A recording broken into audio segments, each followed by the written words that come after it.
జగడాల మారి చైనాను అడ్డుకునేందుకు సిద్ధమైంది భారత్. టిబెట్లో భారీ డ్యాంకు ప్లాన్ చేస్తున్న చైనాను ఎదుర్కొనేందుకు రెడీ అంటోంది భారత్.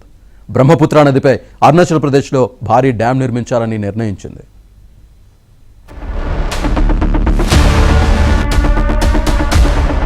మెకాంగ్ నదిపై భారీ డ్యాంలు కట్టడం ద్వారా ఆగ్నేయాసియా దేశాలను ఎడారులుగా మార్చింది చైనా. డ్రాగన్ దెబ్బకు రైస్ బౌల్స్ పై పేరు పొందిన కంబోడియా, లావోస్, వియత్నాం దేశాలు కరువు కాటకాలతో అల్లాడుతున్నాయి. చైనాలో పుట్టిన మెకాంగ్ నది థాయిలాండ్, లావోస్, కంబోడియా, చివరిగా వియత్నాం దేశాల గుండా ప్రవహించి సముద్రంలో కలుస్తుంది. చైనా ఎగువ భాగంలో ఉండటంతో విచ్చలవిడిగా డ్యాంలు కట్టి దిగువ దేశాలను ఎండబెట్టింది.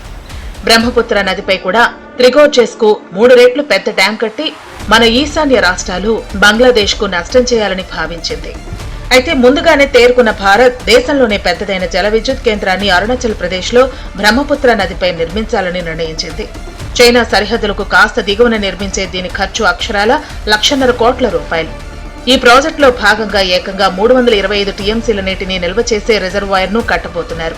నిజానికి పర్యావరణ పరంగా ఆలోచిస్తే ఈశాన్య రాష్ట్రాల్లో అంత పెద్ద జల విద్యుత్ ప్రాజెక్టు ఏమాత్రం ఆమోదయోగ్యం కాదు. కానీ ఎగువన చైనా నిర్మిస్తున్న మరో అతిపెద్ద జల విద్యుత్ కేంద్రం నుంచి దిగువన బ్రహ్మపుత్ర పరివాహక ప్రాంతాల్లో ఎదురయ్యే ముప్పు నుంచి కాచుకోవాలంటే ఈ జల విద్యుత్ కేంద్రాన్ని నిర్మించక తప్పటం లేదు. భారతదేశం correct time correct location dam కట్టింది. ఇంకా రాను రోజులు కింద అస్సాంలో అన్ని చోట్ల కట్టుకుంటా పోతా ఉండాలి. ఎందుకంటే మనకు ఆ నీరు వచ్చే సాల్తుందా లేదా దాని గురించి. రెండో ప్రశ్న ఏమిటంటే ఇప్పుడు ఎందుకు కడుతున్నాం మన అరుణాచల్ ప్రదేశ్లో, ముందులే కట్టుకోవచ్చు కదా ఇంత అవసరం ఉంటే. అంటే చైనీసు వాళ్ళ డ్యామ్ కట్టి అనౌన్స్మెంట్ వరకు భారతదేశం డ్యామ్స్ మొదలు పెడితే అరుణాచల్ ప్రదేశ్లో చైనాకు తగ్గు పెట్టుకున్నాను. అరుణాచల్ ప్రదేశ్ ఈ నది అంతా భారతదేశం పాస్ చేస్తున్నారు. ఇది ఒక డిస్ప్యూటెడ్ ప్లేసు. ఎన్నో తగులు తీసుకొచ్చి నీరంతా తీసేసుకుంటారని బంగ్లాదేశ్తో భూటాన్తో కూడా బ్రహ్మపుత్ర ఎక్కడంతాదో చెప్పి పెద్ద తగు తీసుకోదు. అందువల్లే భారతదేశం ఆగింది. ఇప్పుడు చైనా మొదలు పెట్టుకున్నది. దాని తర్వాత మన డ్యామ్ మన దేశంలో కట్టుకునే టైంలో వాళ్ళు ఎదిరించడానికి అల్లరి చేయటానికి వాళ్ళకి దారి లేదు. పొరుగు దేశాలతో కయ్యానికి కాలు దువ్వే చైనా బ్రహ్మపుత్ర నదిని ఆయుధంగా చేసుకుంది. $137 బిలియన్ పైగా అంచనా వ్యయం అంటే 12 లక్షల కోట్లతో ప్రపంచంలోనే అతిపెద్ద ఆనకట్ట త్రీ గోర్జెస్ కన్నా 3 రెట్లు పెద్ద డ్యాం కట్టాలని డిసైడ్ అయింది చైనా. ఏటా 300 బిలియన్ కిలోవాట్ అవర్స్ విద్యుత్ ఉత్పత్తి చేయాలన్నది దీని లక్ష్యం. చైనా భారీ డ్యాం నిర్మాణం వల్ల ఇక్కడ భౌగోళిక ప్రదేశానికి, పర్యావరణానికి తీరని నష్టం కలగవచ్చు. జీవ వైవిధ్యానికి ఎంతగానో పేరొందిన టిబెట్ పీఠభూమి జీవావరణ వ్యవస్థను మరింతగా దెబ్బతీసే ప్రమాదమూ ఉంది. నదీ ప్రవాహాలను, భౌగోళిక స్థితిగతులను పెద్ద ఎత్తున మార్పు చేర్పులకు గురిచేయడం వల్ల స్థానిక జీవుల ఆవాసాల విధ్వంసం జరగవచ్చు.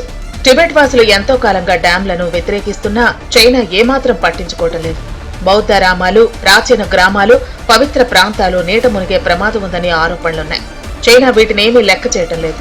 సంక్షోభాల సమయంలో డ్రాగన్ ఈ కొత్త డ్యాంను ఒక ఆయుధంగా వాడుకునే ప్రమాదం ఉంది. నీటిని ఒక్కసారిగా విడుదల చేయడం ద్వారా వరదల్ని సృష్టించి ప్రజల జీవితాల్ని అల్లకల్లోలం చేయవచ్చు. ఎండాకాలం అవసరానికి మించి నీటిని నిల్వ చేసి ఈశాన్య భారతంలో కరువు కాటకాలు సృష్టించవచ్చు.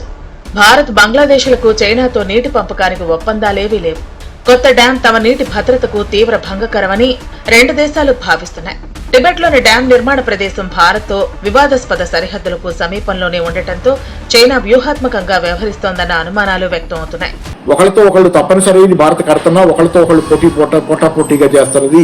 ఆల్రెడీ హిమాలయాలు ప్రమాదం కింద ఉన్నాయి. పర్యావరణ ముప్పు, కాలుష్యం వల్ల హిమాలయాల ఐస్, గడ్డగట్టిన ఐస్ కరగటం కానివ్వండి, హిమాలయాల ఎత్తు తగ్గుతుందనే ఇది కూడా వచ్చింది గతంలోనే. ఇట్లాంటి ప్రాంతంలో 2 డ్యామ్లు ఇట్లా రావడం అనేది కొంచెం ప్రమాదకరమైన వాతావరణం. అయితే దీనివల్ల చైనాతో మనకి స్పర్ధలు వస్తాయనే ఆలోచన ఒకటి ఉంది. నేను అనుకోను, ఎందుకంటే చైనాతో మనకి స్పర్ధలు రావడానికి అవకాశం లేదు. ఎందుకంటే వాళ్ళ డ్యామ్ కట్టుకోవడానికి కానీ, వాళ్ళ భూభాగానికి సంబంధించి కానీ మనం ఏం చేయటంలా. మనం లోయర్ దానికి లోతట్లో, వాళ్ళ డ్యామ్ లోతట్లో మన భూభాగంలో మనం ఒక డ్యామ్ కట్టుకుంటున్నాం కాబట్టి చైనాకి దీని గురించి ఏమాత్రం 0% అభ్యంతరాలకి మాత్రమే అవకాశం, వాళ్ళ అభ్యంతరం పెట్టే అవకాశం లేదు.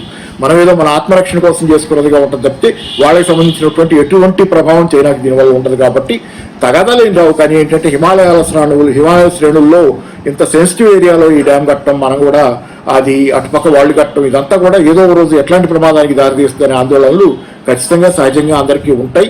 ఆనకట్టలతో నదీ ప్రవాహాలను సైతం మార్పు చేయటం చైనాకు అలవాటే. అందులో భాగంగానే బ్రహ్మపుత్ర నదిని భౌగోళిక రాజకీయ సాధనంగా ఉపయోగిస్తోంది. దీనికి భారత్ డ్యాంతోనే చెక్ పెడుతోంది. నీవు నేర్పిన విద్యయే నీరజాక్ష అంటోంది. టిబెట్లో తలపెట్టిన డ్యాంను ఆపమంటే వినే రకం కాదు చైనా. అందుకే ముందు జాగ్రత్తగా భారత్ సైతం 1,50,000 కోట్ల వ్యయంతో డ్యాం నిర్మిస్తోంది.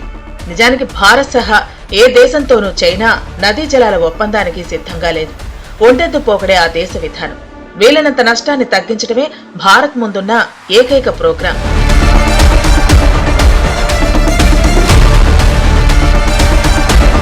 టిబెట్ ప్రాంతం భూకంప జోన్లో ఉంది. 2024లో రిక్టర్ స్కేల్ పై 3 కన్నా ఎక్కువ తీవ్రత ఉన్న భూకంపాలు 100కు పైగా వచ్చాయి. ఇటీవలే భారీ ఎర్త్ క్వేక్ హిమాలయాలను అతలాకుతలం చేశాయి. టిబెట్ ప్రాంతాల్లో డ్యాంలు కడితే హిమాలయాల్లో ఏవైనా జరగచ్చు. కానీ డ్రాగన్ వినిపించుకునే స్థితిలో లేదు.